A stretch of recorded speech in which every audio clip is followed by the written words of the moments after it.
Alors j'ai toujours maintenu dans ma propre pratique, à l'instar évidemment de la plupart des physiciens théoriciens, que l'imagination joue toujours un rôle absolument primordial et fondamental dans l'élaboration des images, des modèles et des représentations que l'on se fait dans l'univers. En ce sens, c'est vrai que souvent pour le public, l'image du physicien, c'est souvent plutôt un homme qui fait des expériences, un homme de laboratoire, un homme ou une femme de laboratoire, qui a des gros appareils, qui examine des résultats de mesure. Et là, on peut se dire, où est la part d'imagination ? Alors on peut se dire d'abord la part de l'imagination, elle est déjà dans la conception d'instruments très sophistiqués, ce qui est déjà pas si mal. Les chercheurs et ingénieurs qui conçoivent des instruments extrêmement sophistiqués, il y a une part d'imagination extrêmement importante. Mais c'est pas ça mon propos. Mon propos, c'est vraiment le théoricien. À la limite, celui qui ne met jamais les doigts dans une quelconque manip expérimentale, ce qui est d'ailleurs, par exemple, mon cas. Où est-ce qu'on va chercher nos idées ? On peut, dans beaucoup de cas, aller chercher nos idées d'après des données expérimentales, où on va essayer de les interpréter en fonction de modèles. Mais encore mieux, les vrais théoriciens, les théoriciens purs, n'ont pas besoin des données expérimentales. Ils se posent des questions, tout simplement. Des questions de base.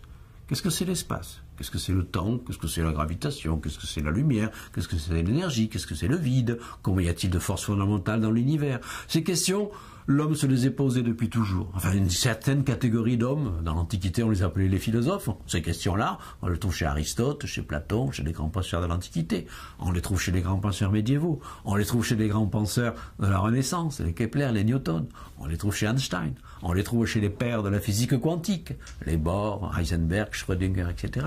Ils se posent des questions fondamentales indépendamment des données expérimentales de l'époque. Maintenant, c'est bien beau de se poser des questions, mais il faut essayer après d'imaginer les réponses. Et j'ai bien dit imaginer les réponses, parce qu'a priori, on ne sait pas quelles sont les réponses. Donc, il y a une forte part d'imagination. Et cette imagination, elle vient d'où? De notre imaginaire. On a tous un imaginaire. Et on a un imaginaire en commun parce qu'en nous, dans notre cosmos intérieur, on a des images primordiales, des archétypes, si vous voulez, de ce que peut être l'énergie, de ce que peut être l'organisation du monde, de ce que peut être le vide, de ce que peut être le début de l'univers, peut-être l'origine, de ce que peut être la fin, etc. Et ces images primordiales jouent un rôle dans la créativité d'un scientifique. Un rôle qui n'est pas toujours avoué, d'ailleurs, par les scientifiques créatifs. Ce rôle un petit peu irrationnel de l'imaginaire au départ, comme étincelle de départ d'une théorie. Et à partir de cette étincelle de départ, comme un artiste va avoir aussi une étincelle de départ, le scientifique va élaborer quelque chose. Alors évidemment, après, contrairement à l'artiste, son œuvre ne sera plus subjective, elle se devra être mise effectivement en compétition avec, après, d'abord le jugement des pairs, le jugement des collègues, bon, l'artiste aussi, mais en revanche, ça va être mis en compétition avec simplement la réalité expérimentale. Hein. Et c'est là où l'imagination, à un certain moment, après, elle est malheureusement bridée par les faits expérimentaux qui sont là et abrupts et qui disent si oui ou non, la belle théorie, le beau modèle issu de l'imaginaire d'un physicien imaginatif, il y a plein de physiciens imaginatifs, si cette théorie, elle subsiste ou pas. La plupart du temps, il faut bien se dire que ces jolies idées ne subsistent pas.